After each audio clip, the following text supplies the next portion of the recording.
ਸਤਿ ਸ਼੍ਰੀ ਅਕਾਲ on air ਦੇਖ ਰਹੇ ਹੋ। ਮੈਂ ਹਾਂ ਸਿਮਰਨਜੋਤ ਸਿੰਘ ਮੱਕੜ। ਜੇਕਰ ਤੁਹਾਡੇ ਕੋਲ ਮਹਿੰਗੀ ਕਾਰ ਹੈ, ਕੀਲੈਸ ਕਾਰ ਹੈ ਜਿਸ ਦੇ ਉੱਤੇ ਚਾਬੀ ਨਹੀਂ ਲੱਗਦੀ, ਜੋ ਪੁਸ਼ ਬਟਨ ਦੇ ਨਾਲ ਸਟਾਰਟ ਹੁੰਦੀ ਹੈ, ਚਾਬੀ ਤੁਸੀਂ ਜੇਬ ਦੇ ਵਿੱਚ ਪਾ ਕੇ ਰੱਖਦੇ ਹੋ ਤੇ ਤੁਹਾਨੂੰ ਲੱਗਦਾ ਹੈ ਕਿ ਇੰਨੀ ਮਹਿੰਗੀ ਕਾਰ ਹੈ ਤਾਂ ਇਹ ਬਹੁਤ ਸਿਕਿਉਰ ਹੋਊਗੀ, ਤਾਂ ਸ਼ਾਇਦ ਇਹ ਤੁਹਾਡਾ ਭੁਲੇਖਾ ਹੈ। ਕਿਉਂਕਿ ਜਿੰਨੀ ਟੈਕਨੋਲੋਜੀ ਐਡਵਾਂਸ ਹੋ ਰਹੀ ਹੈ, ਹੁਣ ਚੋਰ ਵੀ ਉਹਨੇ ਐਡਵਾਂਸ ਹੋਣੇ ਸ਼ੁਰੂ ਹੋ ਗਏ ਨੇ।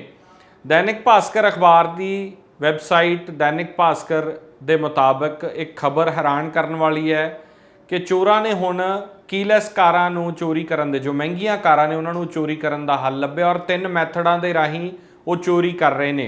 जो मैथड्स इस पूरी खबर दे विच दित्ते गए है। साडी ये कोशिश जिहड़ी है इस खबर दे राहीं असीं तुहानूं ये इतलाह करना चाहुंदे हां, तुहानूं आगाह करना चाहुंदे हां कि ध्यान रखना बहुत लाजमी। और तुहानूं तीनों मैथड्स दसदे हैं जिस तरीके दे नाल चोर अजकल इन्हां कीलैस कारां नूं चोरी कर रहे हैं। कारां हुण कई एडवांस फीचर्स दे नाल लैस हो गईयां ने। इन्हां नूं स्मार्टफोन तो भी ऑपरेट किया जा सकदा है। इन्हां नूं चलाउण वास्ते चाबी, गेयर ते ड्राइवर तक दी कई कारां दे विच लोड़ नहीं पै रही। हालांकि इन्नी एडवांसमेंट होने के बाद भी की कार तुहाडी पूरी तरह सेफ है? शायद नहीं। भोपाल दे विच 38 ਲੱਖ ਦੇ ਨੇੜੇ ਤੇੜੇ ਦੀ ਹਾਈਟੈਕ ਤੇ ਫੁੱਲੀ ਆਟੋਮੈਟਿਕ ਫੋਰਚੂਨਰ ਕਾਰ ਦੀ ਚੋਰੀ ਮਹਿਜ਼ 5 ਮਿੰਟਾਂ ਦੇ ਵਿੱਚ ਹੋ ਗਈ। ਭਾਸਕਰ ਅਖਬਾਰ ਦੀ ਵੈਬਸਾਈਟ bhaskar.com ਦੇ ਵੱਲੋਂ ਇਹ ਖਬਰ ਛਾਪੀ ਗਈ ਹੈ। ਸਵਾਲ ਉੱਠਦਾ ਹੈ ਕਿ ਇੰਨੀਆਂ ਮਹਿੰਗੀਆਂ ਕਾਰਾਂ ਦੀ ਚੋਰੀ ਇੰਨੇ ਆਸਾਨੀ ਦੇ ਨਾਲ ਕਿਸ ਤਰ੍ਹਾਂ ਹੋ ਸਕਦੀ ਹੈ, ਤਾਂ ਪੂਰੀ ਡਿਟੇਲ ਤੁਹਾਨੂੰ ਦੱਸਦੇ ਹਾਂ। ਦਰਅਸਲ ਇਸ ਗੱਡੀ ਦੀ ਚੋਰੀ ਕਿਵੇਂ ਹੁੰਦੀ ਹੈ। ਫੁੱਲੀ ਆਟੋਮੈਟਿਕ ਫੋਰਚੂਨਰ ਦੀ ਚੋਰੀ ਨੂੰ 3 ਚੋਰਾਂ ਨੇ ਪੂਰੀ ਪਲੈਨਿੰਗ ਦੇ ਨਾਲ ਅੰਜਾਮ ਦਿੱਤਾ। चोरी के दौरान 3 चोरां ने की कीता वो तुहानूं दसदे हां। पहले चोर की जिम्मेदारी दरवाज़ा खोलण दी सी। सवेरे तकरीबन 4:31 ते गड्डी के दरवाजे के कोल चोर पहुंचता है तो महज 1.5 मिनट के विच कीलैस एंट्री ब्रेक करके दरवाज़ा खोल दिंदा है। दूजा चोर गड्डी के कोल तड़के 4:36 ते पहुंचता है। उसकी जिम्मेदारी डी कोड करन दी सी।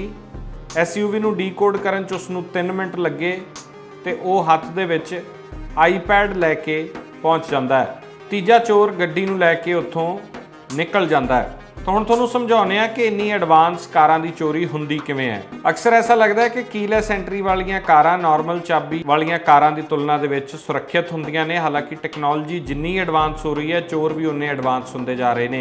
इन्हां चोरां नूं हैकरस भी कह सकदे आ। कार चोरी करन दे 3 तरीके ने। पहला तरीका है फ्रीक्वेंसी मैथड दी मदद।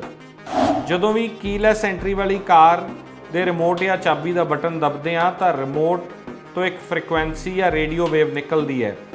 ਫ੍ਰੀਕੁਐਂਸੀ 300 ਜਾਂ 400 ਮੈਗਾਹਰਟਜ਼ ਦੇ ਵਿੱਚ ਹੁੰਦੀ ਹੈ। ਕਾਰ ਦੇ ਅੰਦਰ ਲੱਗੇ ਰਿਸੀਵਰ ਤੱਕ ਪਹੁੰਚਦੀ ਹੈ ਜਿਸ ਦੇ ਆਧਾਰ ਤੇ ਉਹ ਐਕਸ਼ਨ ਕਰਦੀ ਹੈ। ਇਸ ਕੇਸ ਦੇ ਵਿੱਚ ਚੋਰ ਫ੍ਰੀਕੁਐਂਸੀ ਰੀਡਰ ਦੀ ਮਦਦ ਦੇ ਨਾਲ ਫ੍ਰੀਕੁਐਂਸੀ ਨੂੰ ਰੀਡ ਕਰ ਲੈਂਦੇ ਆ ਅਤੇ ਆਪ ਕਾਰ ਤੋਂ ਦੂਰ ਹੋ ਜਾਂਦੇ ਆ ਤੇ ਉਸ ਦੀ ਫ੍ਰੀਕੁਐਂਸੀ ਅਪਲਾਈ ਕਰਕੇ ਚੋਰੀ ਕਰ ਲੈਂਦੇ ਆ। दूजा तरीका है रिले मैथड की मदद के नाल। ये चोरी करने का सब तो एडवांस तरीका है। कीलैस एंट्री के रिमोट की सब तो वड्डी कमी का इस्तेमाल किया जाता है। कीलैस एंट्री के रिमोट का नेचर होंदा है कि वह लगातार फ्रीकुएंसी छड्डदा रहिंदा है। यही वजह है कि जदों तुसीं कार दे कोल जांदे हो तो कार अनलॉक हो जाती है। रिले मैथड के नाल कार की चोरी करन वेले एक चोर तुहाडे घर दे कोल खड़ा हुंदा है जिथे चाबी हुंदी है अते दूसरा चोर कार दे नेड़े खड़ा हुंदा है। घर की चाबी तो फ्रीकुएंसी डिवाइस के नाल फ्रीकुएंसी रीड की जाती है। दूसरा चोर कार के कोल खड़ा रहिंदा है जिस दे कोल एक ऐसा डिवाइस हुंदा है जो फ्रीकुएंसी नूं रिसीव करके उसनूं कन्वर्ट करता है तो जिस दे नाल कार का दरवाज़ा खुल जाता है। तीजा मैथड OBD मैथड। भारत दे विच ऑनबोर्ड डायग्नोस्टिक मैथड के नाल सब तो वध कारां चोरी कीतियां जांदियां। सारियां कारां दे डैशबोर्ड दे विच एक OBD पोर्ट हुंदा है। चोर कार दे अंदर पहुंच के इस पोर्ट नूं लैपटॉप दे नाल कनैक्ट करता है, फिर कार दे पूरे सिस्टम नूं डायगनोज कर दिंदा है।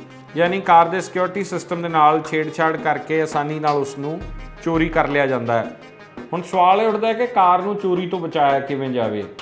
कार दी हाईटैक चोरी नूं फ्रॉड स्लीव्स दी मदद दे नाल रोकिया जा सकदा है। ये सिग्नल बैरीयर दा काम करदा है। तुसीं अपनी कार दे कीलैस एंट्री रिमोट दे अंदर इसनूं रख सकदे हो। इस तो सिग्नल आर पार नहीं जांदे ਅਤੇ ਚੋਰ ਚੋਰੀ ਨਹੀਂ ਕਰ ਸਕਣਗੇ। ਇਸ ਤੋਂ ਇਲਾਵਾ ਤੁਸੀਂ wheel lock, steering wheel lock, pedal lock, hood lock, gear shift lock ਦੀ ਵਰਤੋਂ ਕਰਕੇ ਵੀ ਆਪਣੀ ਚੋਰੀ ਬਚਾ ਸਕਦੇ ਹੋ। Bureau report on air.